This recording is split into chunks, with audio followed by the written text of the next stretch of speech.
नमस्कार दोस्तों, स्वागत है आपका आपके अपने खूबसूरत से चैनल साइंस का जादूगर में। आज हम पढ़ने जा रहे हैं क्लास 10th बायोलॉजी का चैप्टर नंबर 1 लाइफ प्रोसेस, जिसके हमने 3 पार्ट कवर कर चुके हैं। जिसमें पहले पार्ट में हमने देखा था न्यूट्रिशन के बाद हमने दूसरे पार्ट में देखा था types of nutrition, third part में देखा था nutrition in plants, fourth part में देखा था न्यूट्रिशन इन ह्यूमन बीइंग।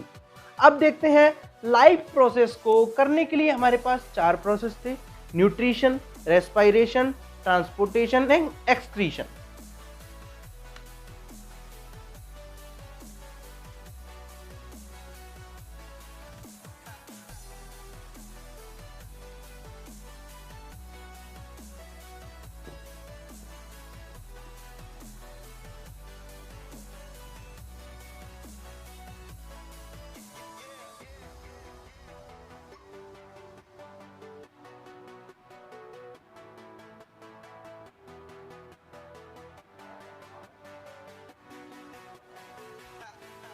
अब हम देखते हैं, हमने न्यूट्रिशन को पहले ही कवर कर चुका है।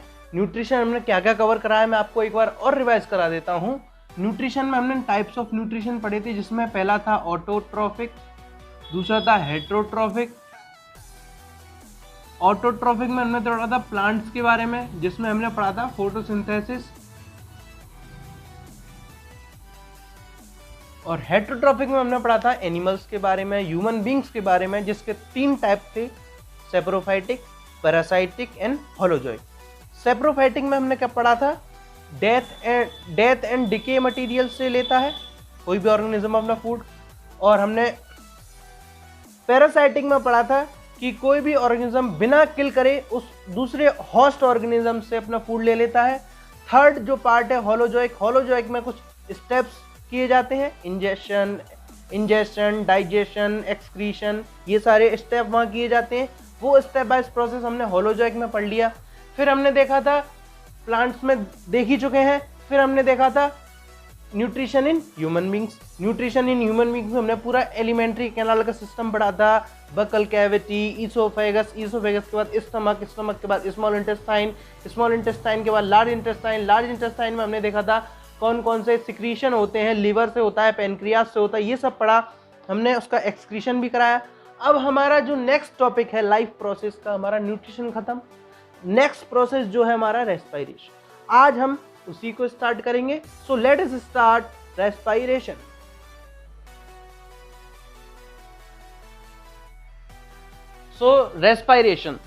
रेस्पिरेशन को समझने से पहले हम इसकी डेफिनेशन देख लेते हैं कि डेफिनेशन इसकी है क्या। लिखा हुआ है: the process in which the cells of an organism obtain energy by combining oxygen and glucose is called respiration and it involves breathing। तो देखते हैं ऐसा प्रोसेस जिसमें सेल, किसी ऑर्गेनिज्म के सेल एनर्जी को ऑब्टेन करते हैं बाय कंबाइनिंग ऑक्सीजन और ग्लूकोज को कंबाइन करके जो एनर्जी बनती है उसको गेन करना, उसको ऑब्टेन करना, उस प्रोसेस का नाम है रेस्पिरेशन।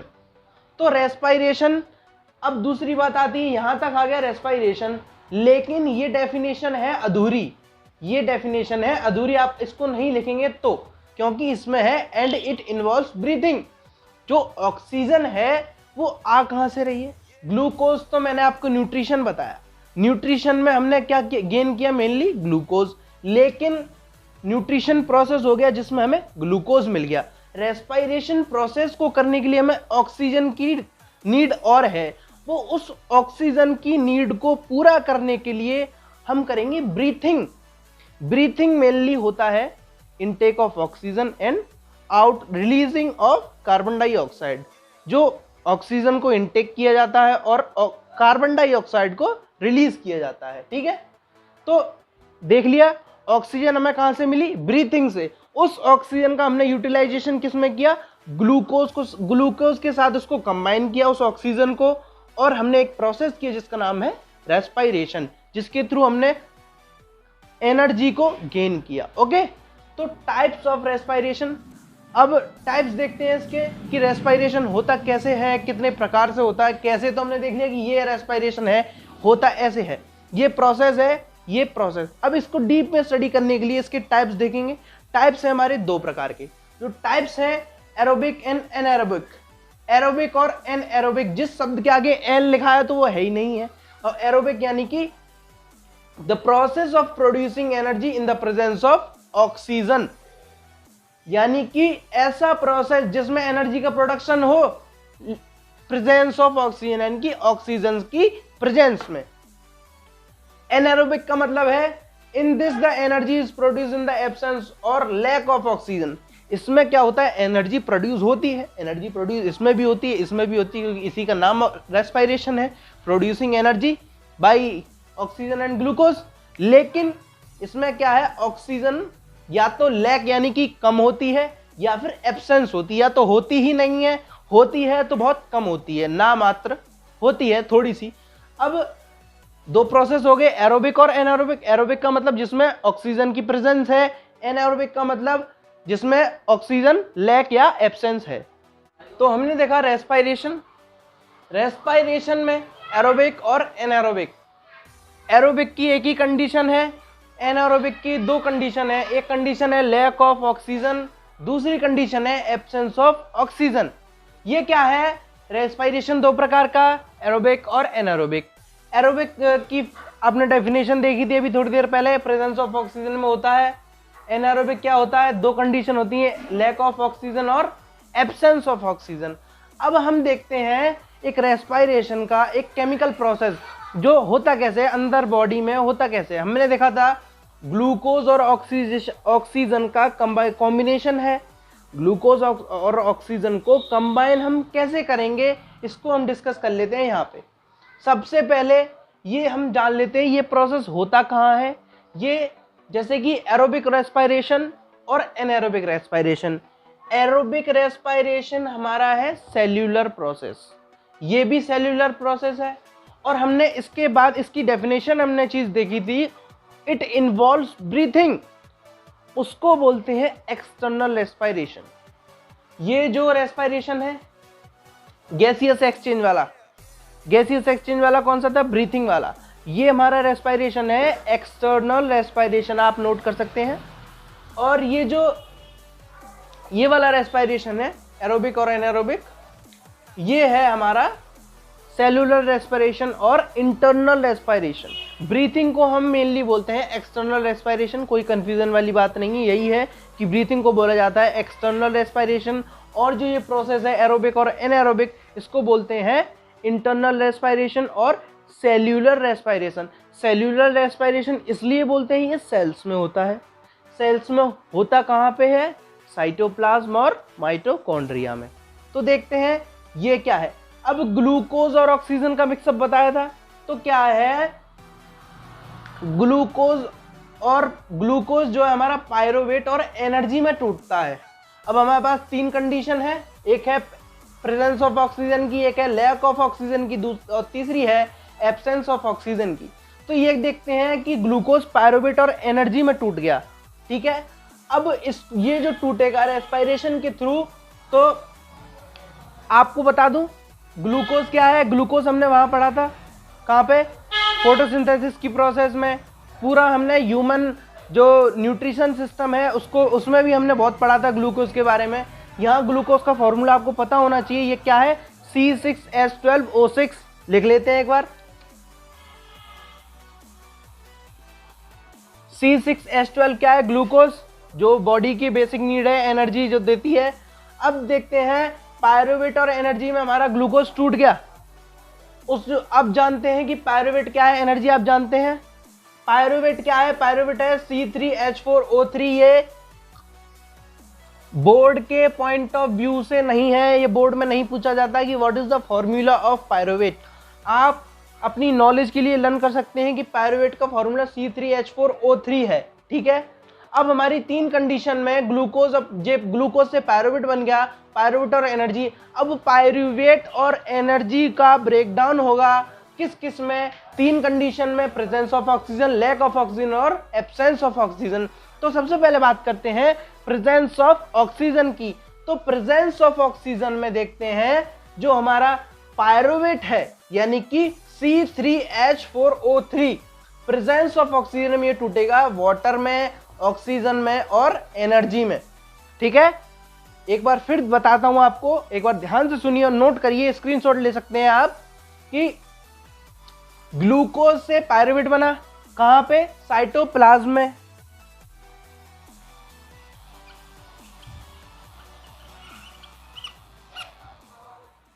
ये क्या है, ग्लूकोज से क्या बना हमारा, पायरुवेट और एनर्जी। ये कहां पे हुआ, साइटोप्लाज्म में। साइटोप्लाज्म में कहां पे, माइटोकॉन्ड्रिया के अंदर।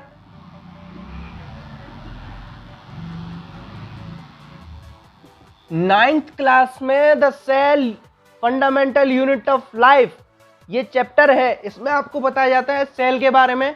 सेल में आपने वहां पे पढ़ा भी होगा, साइटोप्लाज्म, माइटोकॉन्ड्रिया, न्यूक्लियस क्या है, ये सेल ऑर्गेनेल्स हैं। ठीक है, तो सेल के ऑर्गेनेल्स में कहां पाया जाता है, माइटोकॉन्ड्रिया। जैसे कि ये हमारा सेल है, सेल के अंदर ये सेल है, सेल बॉडी।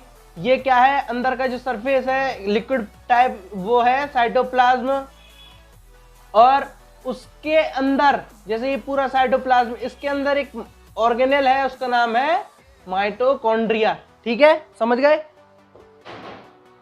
ये देख लिया, माइटोकॉन्ड्रिया के अंदर ये सब हो रहा है। तो प्रेजेंस ऑफ ऑक्सीजन यानी कि एरोबिक रेस्पिरेशन की कंडीशन में वाटर, ऑक्सीजन और एनर्जी बनता है, किससे, पायरुवेट और एनर्जी से। पायरुवेट का फॉर्मूला मैंने आपको बताया, C3H4O3। अब बात करते हैं एनारोबिक रेस्पिरेशन, क्योंकि एरोबिक रेस्पिरेशन में केवल एक ही कंडीशन है। अब एनारोबिक रेस्पिरेशन में देखते हैं दो कंडीशन है हमारे पास, लैक ऑफ ऑक्सीजन और एब्सेंस ऑफ ऑक्सीजन। अब लैक ऑफ ऑक्सीजन वाला काम, यहां ग्लूकोज से पायरुवेट तो पहले ही बन गया। पायरुवेट जो टूटेगा हमारा लैक ऑफ ऑक्सीजन, ऑक्सीजन की कमी में, जहां हमारे पास ऑक्सीजन कम होगी लेकिन होगी। ये मैं आपको एग्जांपल बताऊंगा कि कहां पे होता है ये प्रोसेस। तो देखते हैं पायरुवेट और एनर्जी किस में टूटा, लैक्टिक एसिड और एनर्जी में। ये इसका फॉर्मूला है लैक्टिक एसिड का, C3H6O3। इंपॉर्टेंट फॉर्मूला आप नोट कर सकते हैं, कॉम्पिटिटिव एग्जाम्स में पूछा जाता है, NTSC वगैरह वगैरह जो अच्छे एग्जाम्स हैं कॉम्पिटिटिव्स, आप AMU के लिए प्रिपेयर करें, नवोदय के लिए, ये सब उसमें आ सकता है। बोर्ड के पॉइंट ऑफ व्यू से थोड़ा इंपॉर्टेंट नहीं है, बाई चांस आ जाए तो वह बात अलग है।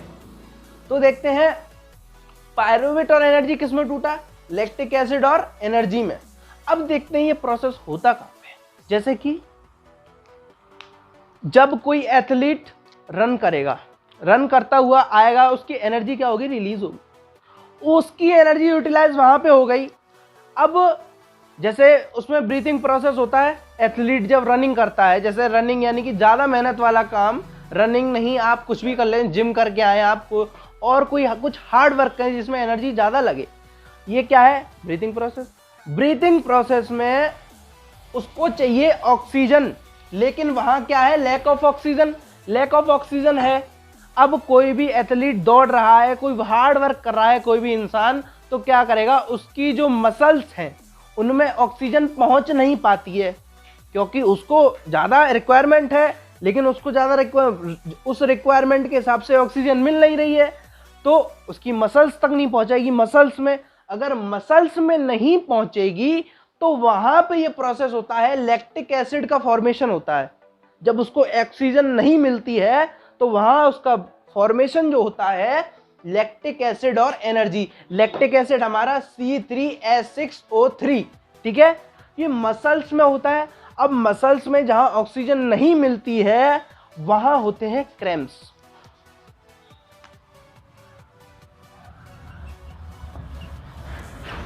क्रैम्प्स की वजह से हमारी बॉडी में होता है पेन, उस मसल्स में, ठीक है। उस पेन की वजह से लैक्टिक एसिड फॉर्मेशन होता है और एनर्जी फॉर्मेशन होता है। तो आप जो लैक ऑफ ऑक्सीजन का ये ब्रेकडाउन हुआ हमारा पायरुवेट और एनर्जी का, लैक्टिक एसिड में, एनर्जी में, ठीक है। और ये इसका एग्जांपल क्या है, मसल्स। मसल्स में कहाँ पे, मसल्स यानी कि ह्यूमन बॉडी की मसल्स में, ठीक है। अब हमारा हुआ एरोबिक का प्रेजेंस ऑफ ऑक्सीजन, एनारोबिक का लैक ऑफ ऑक्सीजन। इसका हमने एग्जांपल पढ़ा, ये तो हमें पता ही है ह्यूमंस में मेनली होता है, ठीक है, ये मेन प्रोसेस है। इसका कोई एग्जांपल, वैसे एग्जांपल तो है ह्यूमन बीइंग, एनिमल्स, ये सब होता है, लेकिन लैक ऑफ ऑक्सीजन का हमने देखा। अब देखते हैं एब्सेंस ऑफ ऑक्सीजन, एनारोबिक का दूसरा केस है absence of oxygen. Absence of oxygen में क्या होता है, जो पायरुवेट और एनर्जी है वो किस में टूटेगा, इथेनॉल और कार्बन डाइऑक्साइड और एनर्जी में। तो देखते हैं इथेनॉल क्या है, C2H5OH।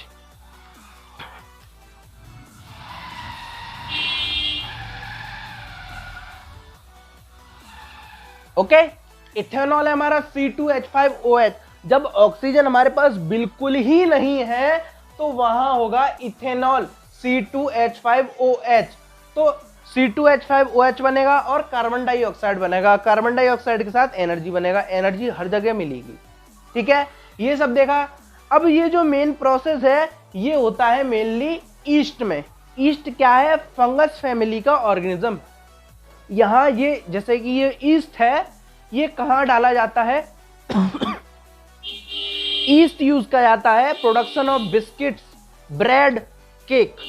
अब आप सोचेंगे कि जो केक है वो इतना फ्लफी क्यों होता है, फ्लफी ब्रेड इतना फ्लफी होता है, स्पंजी टाइप, वो किसकी वजह से होता है, ईस्ट की वजह से, क्योंकि वहां पे इथेनॉल और कार्बन डाइऑक्साइड बनता है, इसलिए ब्रेड फ्लफी होता है, क्योंकि वहां ईस्ट की प्रेजेंस होती है, ठीक है। ईस्ट क्या करता है, फर्मेंटेशन करता है, रोक ले, जो ईस्ट है, ईस्ट को क्या किया जाता है, पकाया जाता है, उसका फर्मेंटेशन किया जाता है। उस फर्मेंटेशन के बाद हमारा फॉर्मेशन होता है कार्बन डाइऑक्साइड का। कार्बन डाइऑक्साइड की वजह से बनता है एयर बबल्स। एयर बबल्स जो हैं, एयर बबल्स क्या करते हैं, केक को फ्लफी बनाते हैं, केक को फ्लफी बनाते हैं, इसलिए केक फ्लफी होता है, सीधी सीधी बात है। ईस्ट की वजह से केक फ्लफी होता है और ये प्रोसेस एब्सेंस ऑफ ऑक्सीजन का इथेनॉल और कार्बन डाइऑक्साइड बनता है और एनर्जी बनता है पायरुवेट और एनर्जी से। अब जो रेस्पायरेशन ये हुआ, अब रेस्पायरेशन के टाइम पे जो एनर्जी रिलीजिंग हुआ, एनर्जी जो रिलीज हुआ, इससे क्या होगा, एक मॉलिक्यूल बनेगा, उसका नाम है ATP, एडिनो ट्राइफॉस्फेट, जिसको हम बोलेंगे एनर्जी करेंसी ऑफ लाइफ। जो ATP है, एनर्जी का क्या है, करेंसी, जिसको बोलते हैं ATP। अब जो एनर्जी बनी है ये चेंज हो जाएगी किसमें, ATP की, एडिनो ट्राइफॉस्फेट, उसी को एनर्जी बोला जाएगा। जो हमारा ईस्ट है, ईस्ट में क्या होगा, ईस्ट से बनेगा, ईस्ट को हम करेंगे फर्मेंटेशन। फर्मेंटेशन यानी कि उसको बर्न करेंगे, उसको हीट देंगे, उसको फर्मेंटेशन होने के बाद क्या होगा, फर्मेंटेशन ईस्ट का हमने किया, फर्मेंटेशन, इसको हमने पकाया, फर्मेंटेशन से बनेगा कार्बन डाइऑक्साइड, और कार्बन डाइऑक्साइड की वजह से बनेंगे एयर बबल्स केक में। एयर बबल्स बनने के कारण जो हमारा केक है वो हो जाएगा फ्लफी। क्या हो जाएगा, जो केक है हमारा फ्लफी हो जाएगा, ठीक है। अब ये सब एनर्जी एनर्जी एनर्जी आपने पढ़ा कि हमारे एब्सेंस ऑफ ऑक्सीजन में पायरुवेट और एनर्जी से बनेगा इथेनॉल, कार्बन डाइऑक्साइड और एनर्जी, पायरुवेट से लैक्टिक एसिड और एनर्जी प्लस, और हमारा प्रेजेंस ऑफ ऑक्सीजन में वाटर, ऑक्सीजन और एनर्जी। ये सब एनर्जी एनर्जी आया। अब इस एनर्जी क्या होगा, जो एनर्जी इसमें रिलीज होगी, ये एनर्जी रिलीज जो हुई है, ये एनर्जी कन्वर्ट हो जाएगी ATP यानी कि एडिनो ट्राइफॉस्फेट। एडिनो ट्राइफॉस्फेट को बोला जाता है the energy currency of life. Okay, energy currency of life is called ATP, adeno triphosphate, जिसका फॉर्मूला ये लिखा हुआ है C10H16H15O13P3। ये फॉर्मूला आपसे कोई पूछेगा नहीं 10th लेवल तक। अगर आप 12th में आते हैं, 11th में आते हैं तो पूछा जा सकता है, कॉम्पिटिटिव में पूछा जा सकता है, 10th लेवल में ये नहीं पूछा जा सकता। आप अपनी नॉलेज के लिए इसको याद कर सकते हैं। तो एटीपी क्या है? Again adeno tri phosphate.